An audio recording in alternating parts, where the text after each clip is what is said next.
మందిరంలో బుధవారం చోరీ జరిగింది. కృష్ణ మందిరంలో ఉన్న కృష్ణుడి విగ్రహాన్ని దొంగలు అపహరించారు.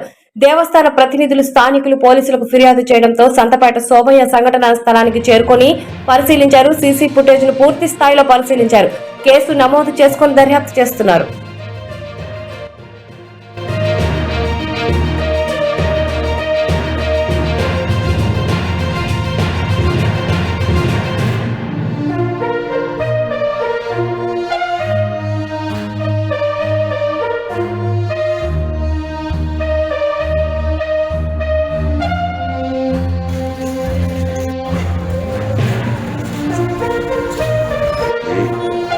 సమాచారం వస్తుంది, అందుకోసం మాకు సమాచారం వచ్చింది, మేము వచ్చాం సార్.